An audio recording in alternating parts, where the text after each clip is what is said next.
Obrigada, Badia. Eu Então, tenho certeza que vai ser uma noite ótima. Então, vamos começar. Gente, boa noite. Vamos pedir a Jesus, o nosso Mestre, que com a sua misericórdia infinita possa, nesse instante, ajudar todos os encarnados e todos os desencarnados. E hoje nós vamos endereçar a cunhada da Marcinha e da Helena, a Termutes, que faleceu. E era uma pessoa maravilhosa. Um ano atrasado, ela, não sei quantos anos que ela perdeu a filha, a Jane, né? E então agora ela também se foi. E vamos pedir que Jesus, os mentores, a filha e o marido possam recebê-la. E a Dona Conceição, os pais da Helena, os irmãos, que todos eles possam receber essa nossa irmã, que foi uma pessoa muito direita e honesta. Então, você pode pôr, Cristiano, a fala, porque a fala é uma oração. Pode colocar.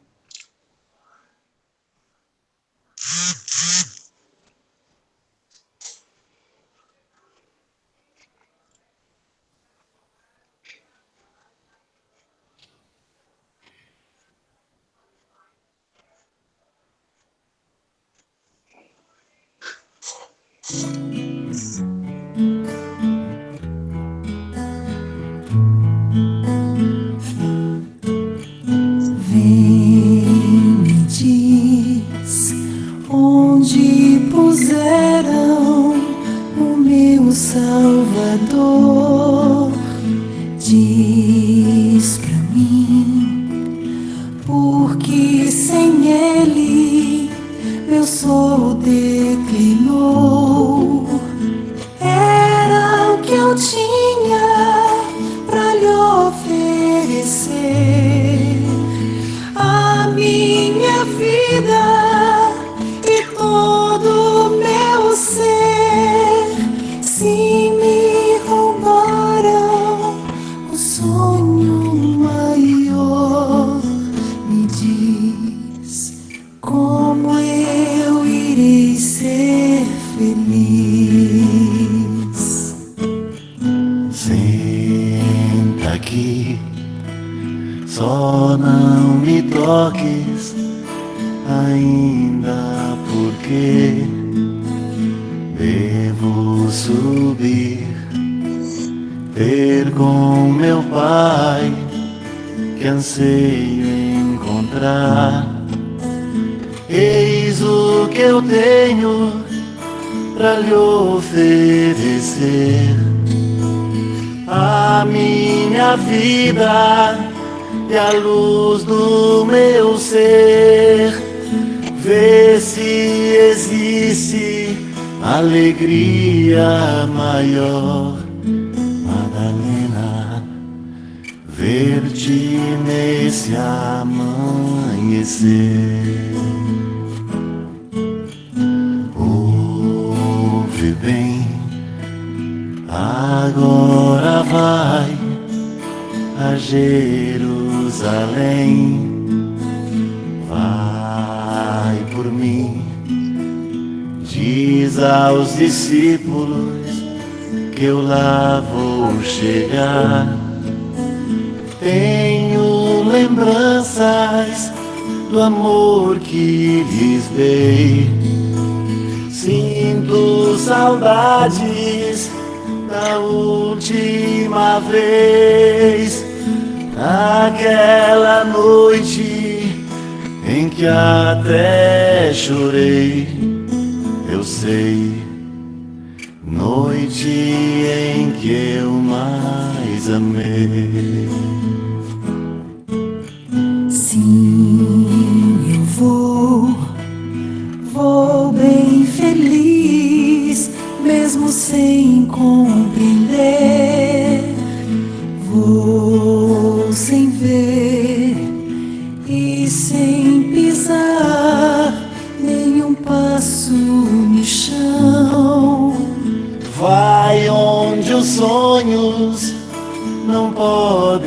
chegar onde infinito não vai derramar, lá onde as flores não mais murcharão.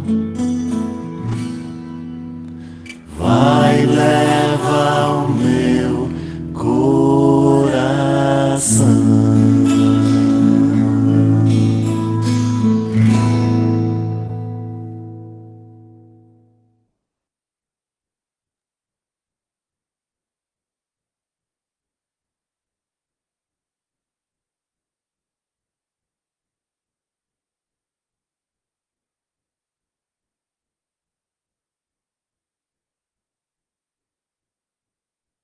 Já pode começar.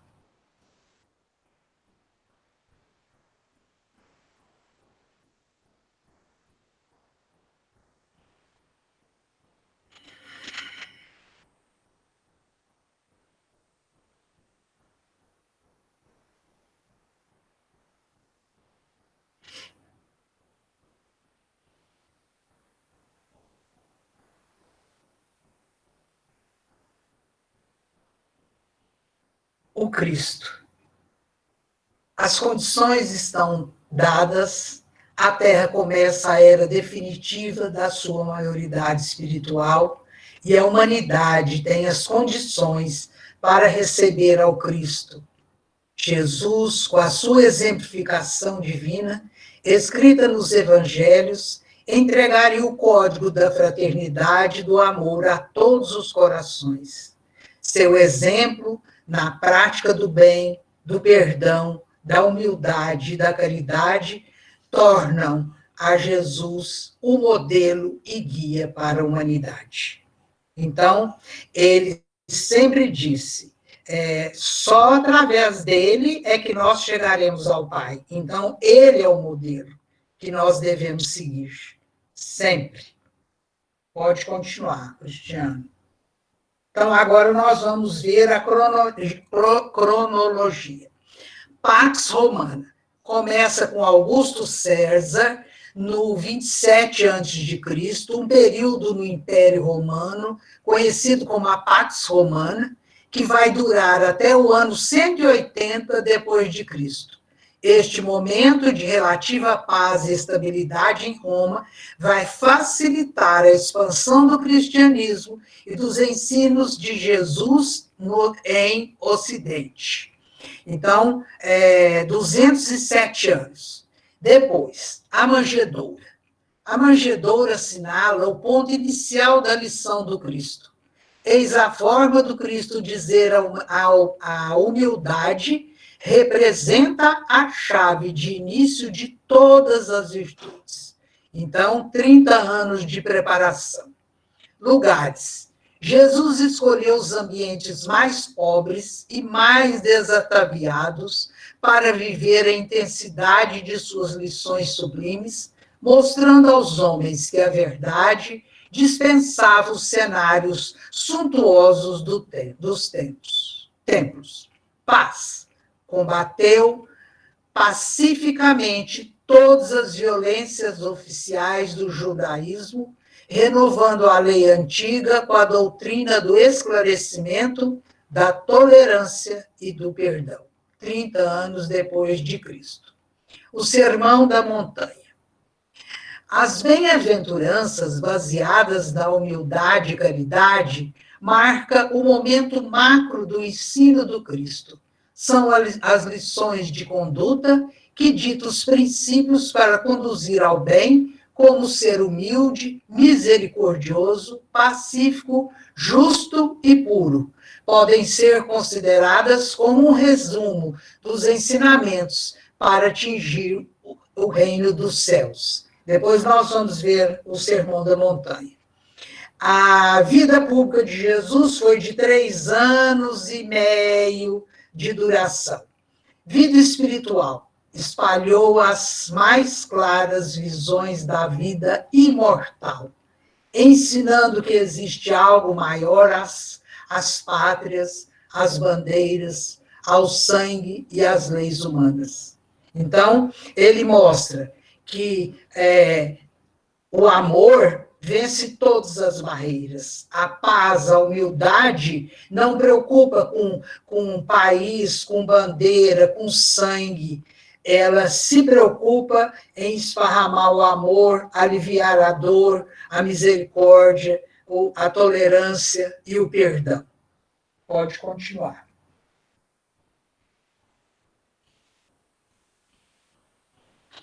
Jesus vai voltar? Sim. Jesus deverá voltar espiritualmente, quer dizer, no coração dos homens.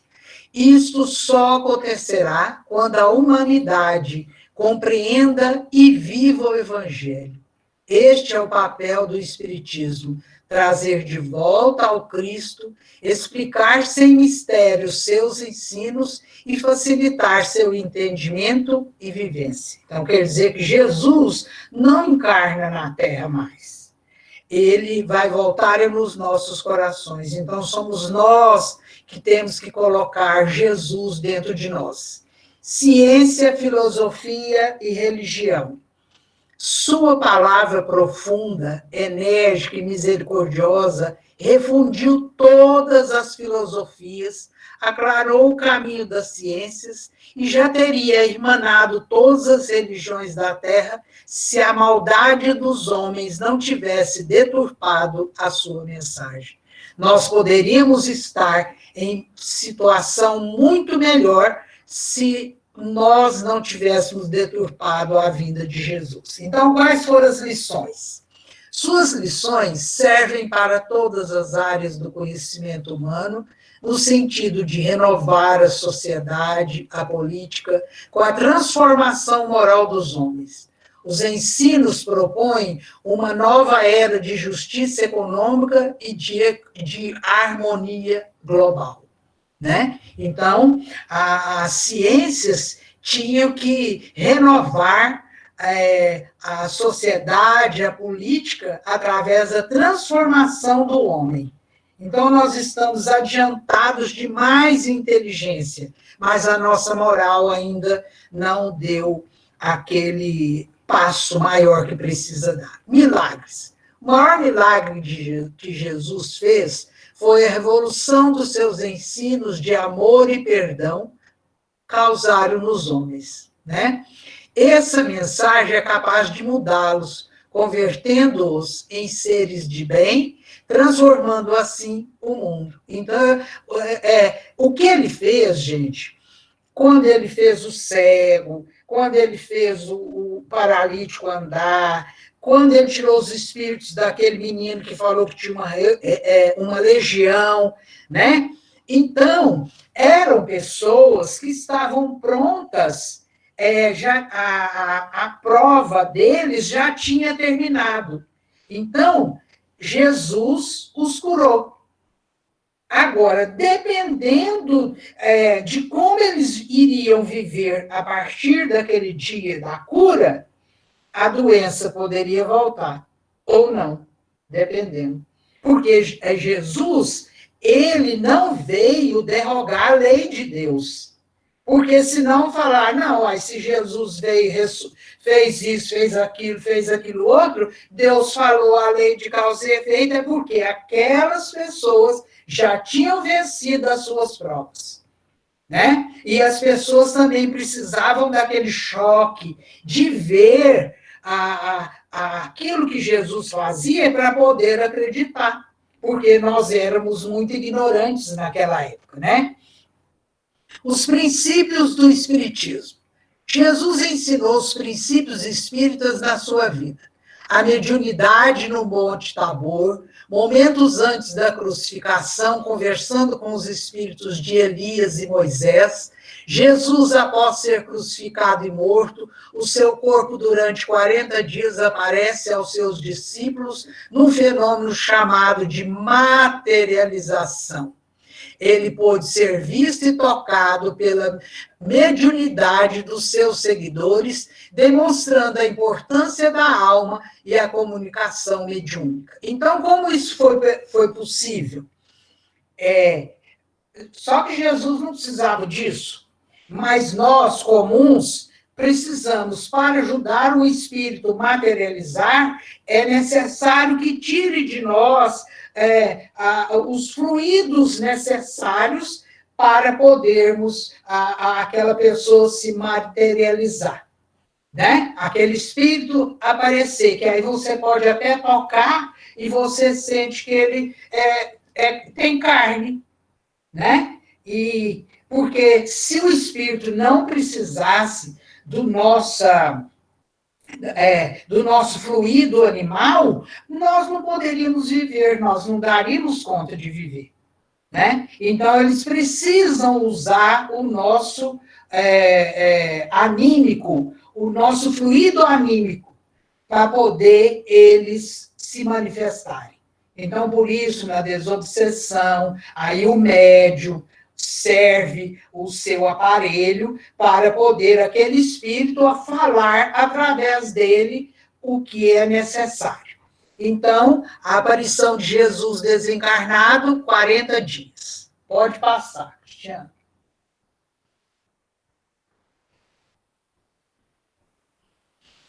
O que é o reino dos céus? É o estado espiritual no qual se encontra Jesus e os espíritos puros, diretores dos planetas. Através do seu evangelho, o Cristo vai ensinar-nos que o caminho para chegar ao reino dos céus deve ser dentro do nosso coração.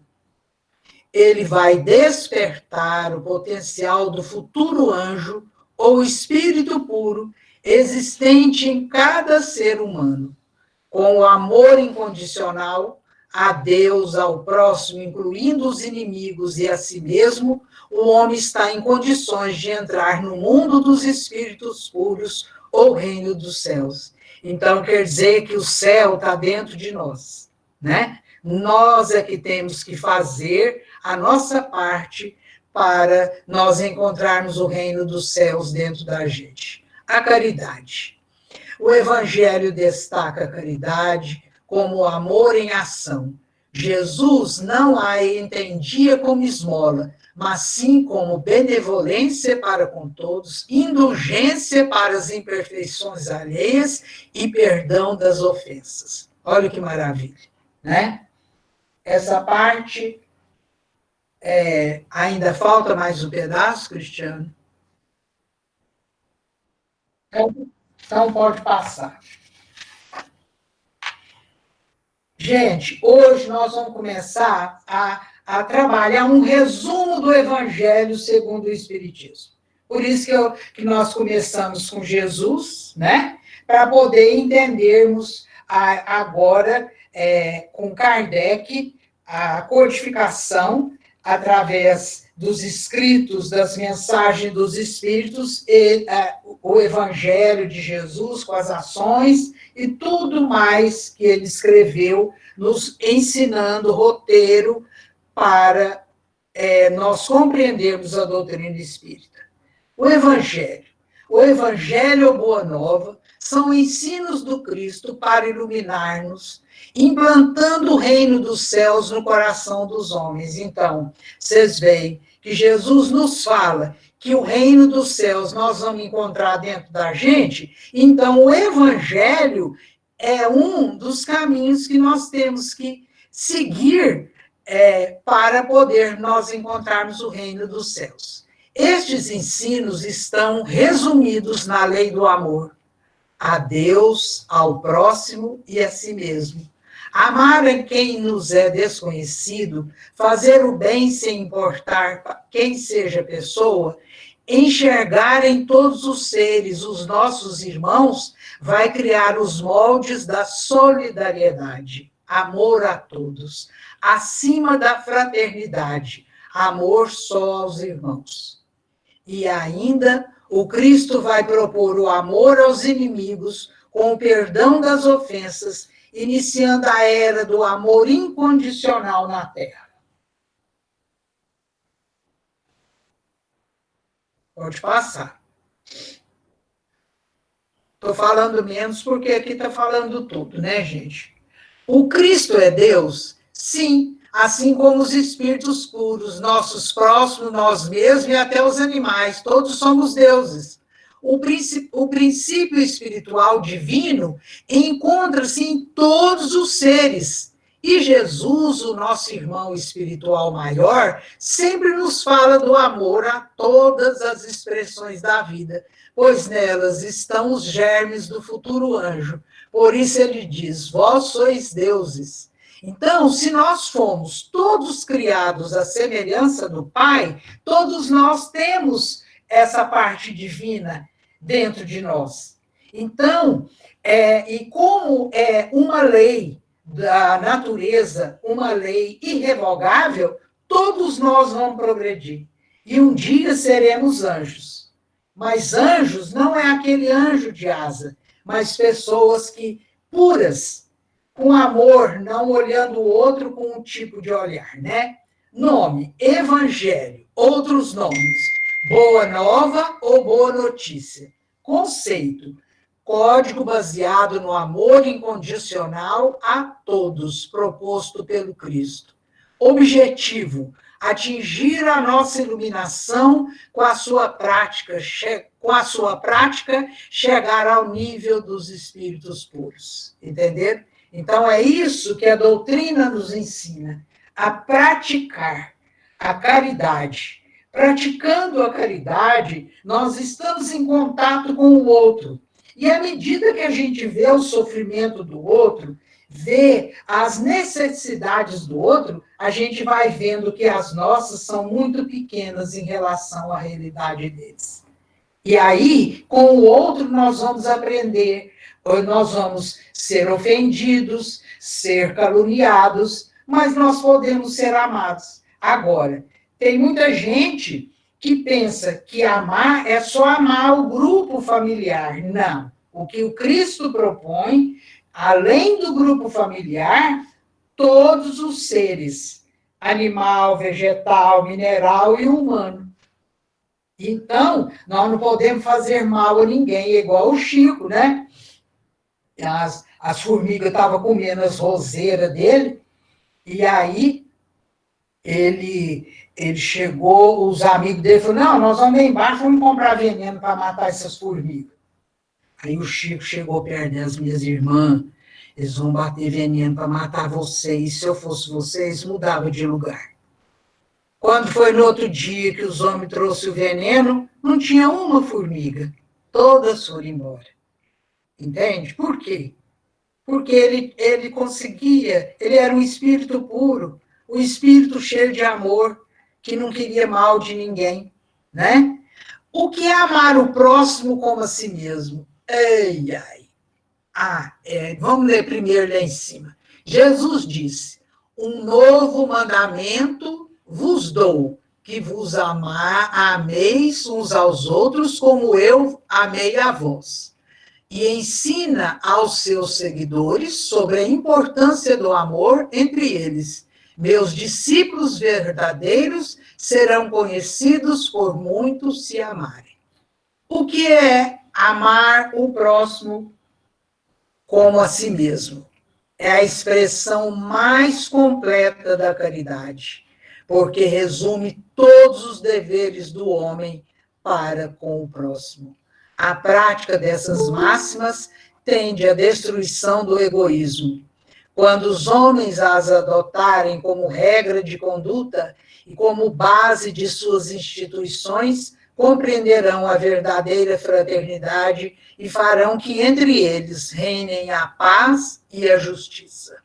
Entenderam? Então é a caridade.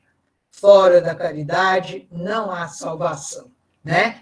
E aí a gente tem que amar ao próximo sem esperar retribuição, sem esperar palmas, sem esperar dinheiro, sem esperar praticar o amor incondicional, sem preocupar com a retribuição. Pode continuar, Cristiano. O amor resume a doutrina de Jesus toda inteira, porque é o sentimento por excelência. No Evangelho, encontramos a máxima: amarás, pois, ao Senhor teu Deus de todo o teu coração e de toda a tua alma e de todo o teu entendimento e de todas as tuas forças. Este é o primeiro mandamento. Entendeu? Então, temos que amar a Deus de todo o coração, de toda a alma, de todo o entendimento, com todas as forças. Esse é o primeiro. É reconhecer que nós temos um Pai. É reconhecer que a nossa vida é deste Pai. E que tudo que Ele nos permite, Ele fez por amor a nós. Então, o amor, primeiro, amor a Deus, olha lá o triângulo. O amor ao próximo e o amor a si mesmo. Mas o que a gente vê? O amor a si mesmo. E tem gente que nem ela se ama. Esse é um problema também. Tem muita gente que não sabe amar ele próprio. Jesus prossegue dizendo: o segundo semelhante a este é: amarás o teu próximo como a ti mesmo. Não há outro mandamento maior do que este. Então, nós temos que amar o nosso próximo, como a nós mesmos. Agora, nós ainda julgamos, nós ainda vemos as pessoas pela aparência, ficamos magoados quando não somos atendidos, ficamos raivosos quando as pessoas nos ofendem. Então, nós precisamos ver, peraí, o que eu fiz aqui? Não, então eu preciso consertar nessa parte. Tem que conversar com o nosso eu. A gente tem que, para aprender a amar o próximo, eu tenho que me amar, eu tenho que me respeitar o meu sagrado corpo, que foi me dado para que eu pudesse vivenciar as experiências que eu precisava. Então, todos nós temos que amar ao nosso corpo. Porque se eu não amo a mim mesmo, como eu vou amar o outro? Agora, não quer dizer esse amor, porque o amor tem várias facetas, né? O amor físico, o amor de pai com filho, mas o amor de Deus é puro. É aquele amor que não vê cor, não vê língua, não vê tipo de casa, que tipo de comida, como a pessoa vive, é aquele amor que respeita. Se nós começarmos a aprender nesse amor a nós mesmos, a respeitar os outros dentro daquilo que eu quero que me respeite, nossa, nós já conseguimos muitas coisas. Pode passar. Devemos amar aos inimigos? Esse é difícil, né? Sim, talvez seja esta a maior e mais desafiante das propostas do Cristo para os homens. Se o amor do próximo constitui o princípio da caridade, amar os inimigos é a mais sublime aplicação deste princípio, porque a posse dessa virtude é uma das maiores vitórias alcançadas contra o egoísmo e o orgulho. Amar os inimigos é perdoar-lhes sem segundas intenções e incondicionalmente o mal que nos causem. É não opor nenhum obstáculo à reconciliação, restituir-lhe todo o mal com o bem. Por isso Jesus ensina: amai os vossos inimigos, fazei o bem aos que vos odeiam e orai pelos que vos perseguem e caluniam. Né? Se não, gente, é igual eu sempre falo lá no centro. Se nós temos inimigos, se temos mágoa, ódio, nós somos piada igualzinho uma galinha. Antigamente as galinhas eram piada e as mães da gente cortavam uma asa para elas não voar, não é? E essa teia, o que ela acontece? Ela impede que nós possamos alçar voos maiores na espiritualidade, porque nós estamos piados ao inimigo. Enquanto nós não reconciliarmos uns com os outros, nós não vamos alçar voos maiores. Então, por isso, da lei da reencarnação, olha que maravilha, essa lei, o que ela faz? Ela nos propicia reencontros com o nosso passado, reencontros com desafios que não conseguimos vencer, com as dificuldades que fingimos que resolvemos e não resolvemos, com amor incondicional àquelas pessoas que nos fazem mal. Né? Por quê? Porque, geralmente, quando acontece algo de muito triste com a família, então, aquela pessoa que morreu em consequência daquela condição que foi imposta por alguém, ela fixa aquele momento em que ela desencarnou. Então, ela volta a perseguir o seu inimigo, que é a pessoa que muitas vezes está ou desencarnada ou encarnada, a cobrar dela aquilo. Só que quando aí a pessoa cansada de fazer essa perseguição, vai vendo que a outra está começando a praticar a caridade, começando a sentir amor pelas outras pessoas, um vai ensinando o outro.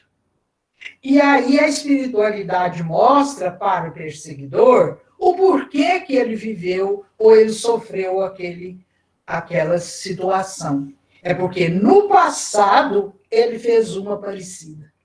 Então ele precisava sentir o que é fazer. Né? Depois, caminho, verdade e vida. O exemplo de vida de Jesus, baseado na humildade e caridade, nos serve como caminho a ser seguido para atingir a verdade e a vida espiritual dos espíritos puros, a nossa angelitude.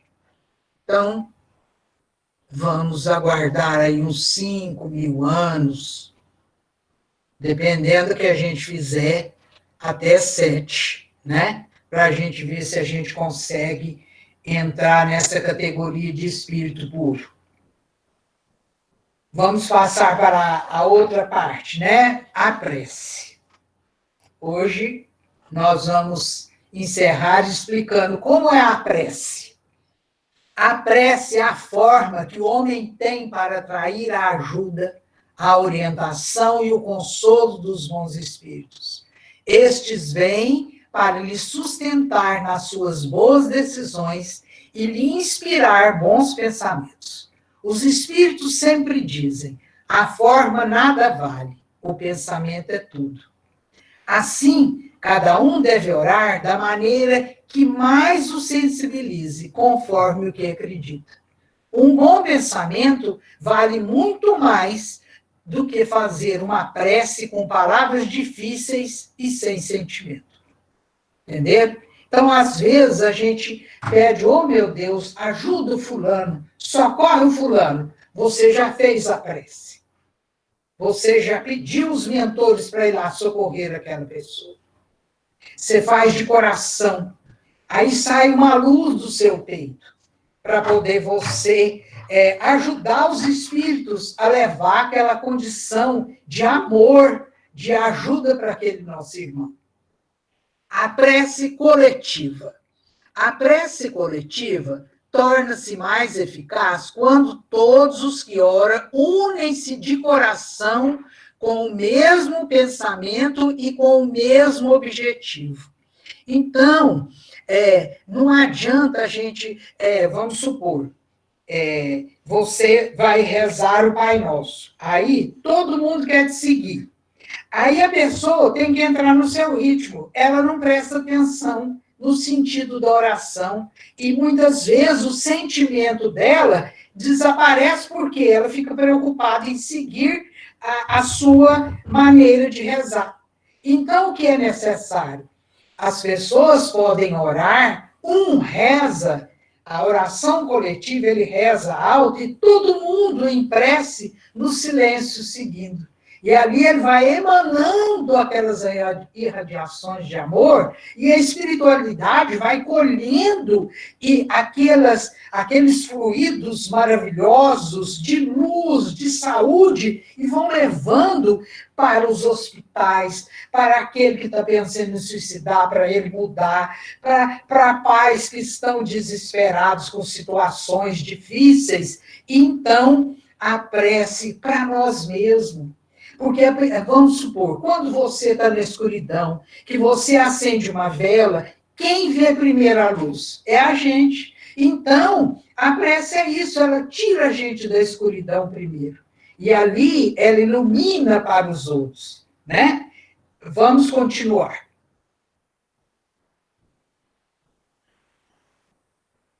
Podemos orar pelos outros? Sim. Quando oramos por outras pessoas, fazemos isso por um desejo de realizar o bem. Então, o nome, prece, origem, preces. Latim, preces, plural de of prex. Conceito, pensamento direcionado para atrair a ajuda dos bons espíritos. Tipos de preces espíritas. Preces gerais, preces para si mesmo, preces pelos outros, preces pelos mortos, preces pelos enfermos e obsediados. Jesus nos ensina que podemos fazer pedidos durante a prece, mas seria ilógico pedir coisas materiais, pois a providência sabe o que é melhor para o nosso bem. O que devemos pedir é coragem, paciência e resignação. E tem gente que pede para o Palmeiras ganhar, para ganhar na loteria, né? Agora, você pode almejar. É diferente.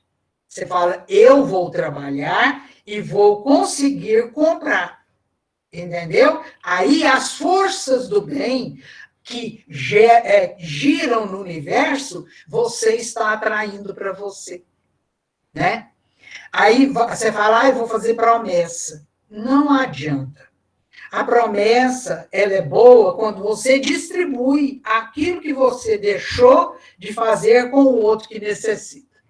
A prece. Na prece, cada palavra deve ter um sentido e despertar uma ideia. Ou seja, deve fazer refletir. Entende? Então, pode continuar. Como devem ser as preces? Todas as preces são boas quando feitas com amor e sentimento. Devem ser claras, simples e concisas. A primeira, clara. É muito importante que seja clara, fácil de entender. Quando não se entende o que é pronunciado, como nas preces feitas em outras línguas, por exemplo, não tem valor. Então, fale de acordo com o seu coração, de acordo com o que você é, como você pensa. A prece simples deve ser simples, sem palavras complicadas ou frases criadas, né? Então, é isso que a gente falou. Vamos pedir para todos os doentes que estão com Covid no mundo.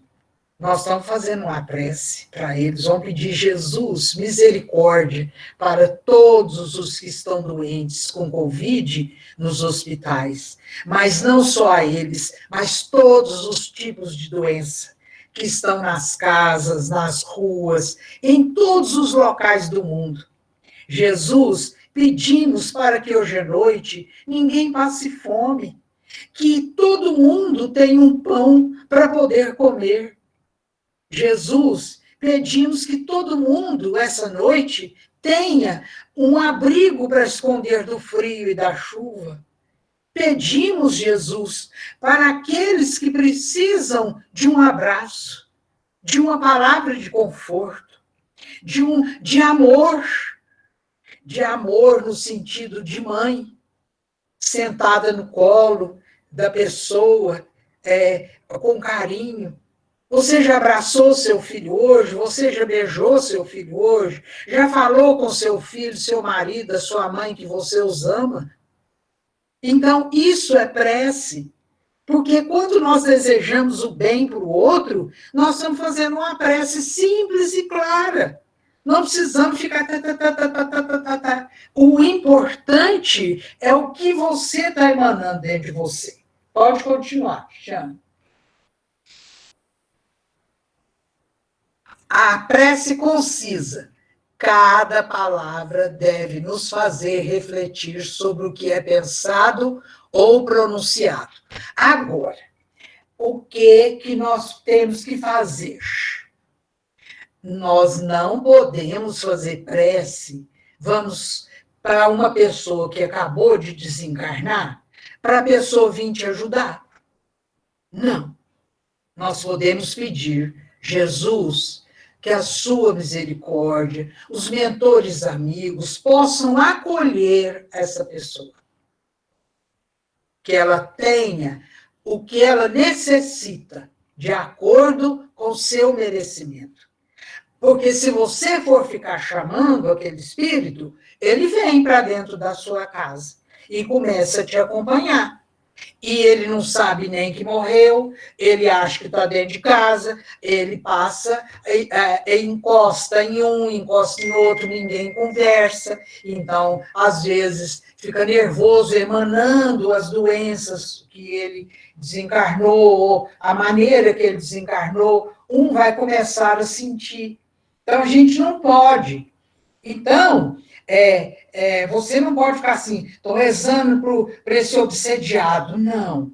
Jesus, vamos pedir para todos os obsediados do mundo, todos nós somos, viu, gente? Então, vamos rezar para nós mesmos, pedindo, Jesus, nos livre das ideias cristalizadas. Jesus, nos livre dos pensamentos negativos.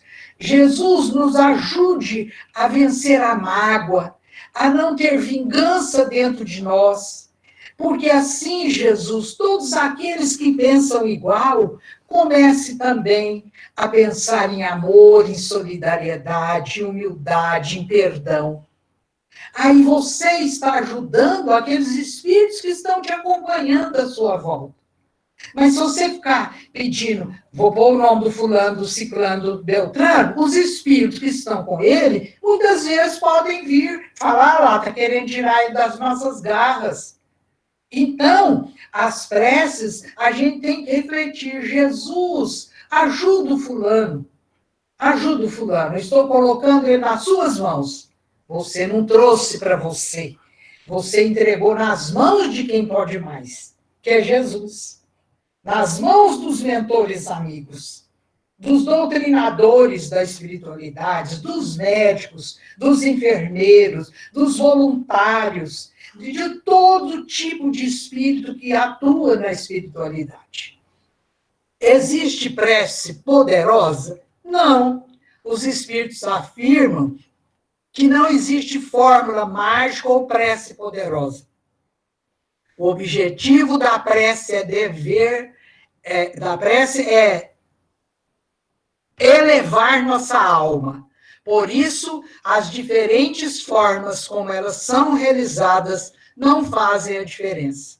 Então, o objetivo da prece é elevar a nossa alma e ajudar os outros. Elevando a nossa alma, nós estamos ajudando aqueles que estão perto. Durante a prece, podemos pedir aos bons espíritos que nos inspiram com boas ideias para melhor resolvermos nossas dificuldades? Sim, sim, claro e evidente. Nós podemos pedir conselho, podemos sentar quietinho e conversar com Jesus. Jesus, eu estou vivendo este problema. Me ajude a resolvê-lo, entrego ele nas suas mãos. Eu quero fazer o melhor. O Senhor pode ver no meu coração. Né? Os espíritos ensinam algumas preces para ajudar os que sentem dificuldades para expressar suas ideias. Há pessoas que, se não leem ou repetem uma prece, acreditam que não oraram. Entenderam? Então, muitas vezes, se a pessoa não... Ela está acostumada a rezar 7 Ave Maria, 10 Pai Nosso, 13 Glória ao Pai, ela não fez a oração. Então, nós temos que respeitar, porque essa é a maneira dela fazer a prece. Né? O que mais? Tem mais? Encerrou, Cristiano? Então, vamos pedir a Jesus, através dessas lições maravilhosas que hoje a gente viu, né? Que falando sobre Jesus, falando sobre o Evangelho e falando sobre a prece, nos ensinando a aprender a rezar. Então, dessa forma, Jesus, nós fazemos uma prece para que o Senhor, esses espíritos maravilhosos, possam iluminar a terra, ajudar os que estão sofrendo, ajudar os que estão doentes, ajudar os que estão sendo perseguidos. Todas as formas de perseguição, de violência, Jesus. E que os sentimentos menos nobres, Jesus, sejam diluídos nas ondas do mar sagrado. E que esse mar, essas águas benditas, possam, na hora do nosso banho, na hora de nós bebermos a água fluidificada, possa limpar todos os nossos órgãos, todo o nosso corpo, elevando os nossos pensamentos, tirando os miasmas, as tristezas, tirando as mágoas, curando os nossos órgãos que ainda estão com dificuldade de trabalhar e nos ajudando a clarear as nossas ideias, fazendo com que o nosso pensamento possa se unir ao pensamento crístico. E que esse mesmo Cristo maravilhoso, com Maria de Nazaré, possa abraçar o mundo, abraçar essa terra maravilhosa, acabando com as queimadas, acabando com a violência, acabando com essa doença coronavírus, acabando, Jesus, com as tristezas das pessoas, fazendo com que cada pessoa tome consciência do seu papel aqui na Terra. Amor incondicional. Amor por todas as pessoas. Amar a Deus sobre todas as coisas e amar ao próximo como a nós mesmos. Que Jesus nos abençoe, hoje e sempre.